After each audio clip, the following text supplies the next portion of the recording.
following in the footsteps of John, Paul, George and Ringo. From around the world, Beatles fans flock to London's Abbey Road, the street where the Fab Four turned their memorable lyrics into music a generation cannot forget. It was here at the Abbey Road studios where perhaps the Beatles' most famous album was born. Sgt Pepper's Lonely Hearts Club Band was an immediate critical and popular sensation, described by fans, music critics and fellow musicians as innovative in every sense. It was an adventure in concept, sound, songwriting and studio technology, not to mention Sir Peter Blake's eye-popping artwork on the cover. Released on June 1st, 1967, the album launched the Summer of Love, the psychedelia, spirituality and acid craze that swept the globe.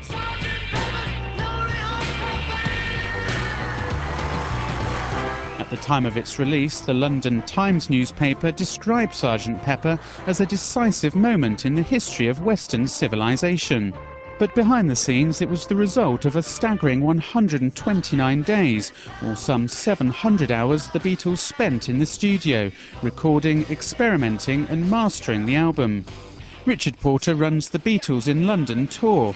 He says the way the Sgt Pepper concept connected songs together seamlessly created a new standard to follow, turning albums into the prevailing format instead of singles. For a long, long time, I mean, the album was king. People used to put lots of effort into singles, but then after Sgt Pepper it was albums, became the thing to do. For many Beatles fans, coming to Abbey Road is about coming to see the place where musical nostalgia was created for a generation.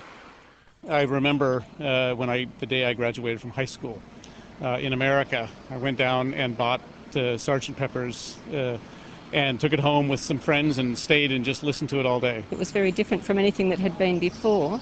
And I think maybe people thought they could be a little bit more experimental or something after that came out. Influenced all music. From rock and roll is a stop. A new era from Sgt Pepper, a new era for all. 40 years and 12 million copies later, Sgt Pepper is still going strong.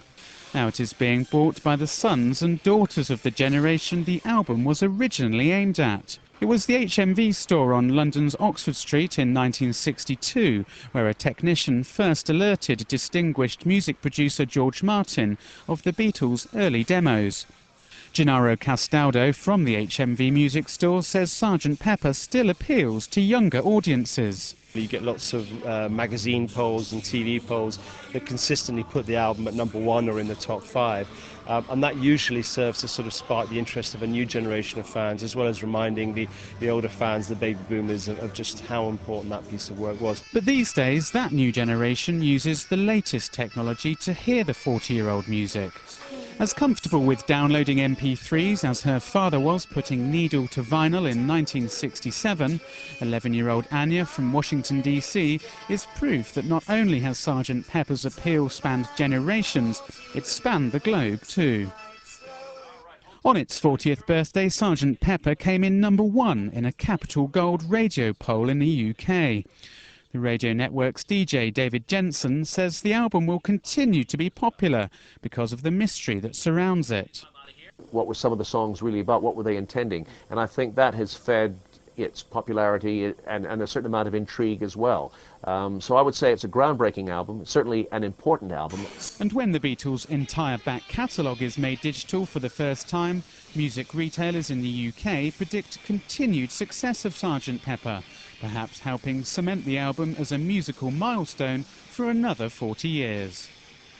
Paul Burge for VOA News in London.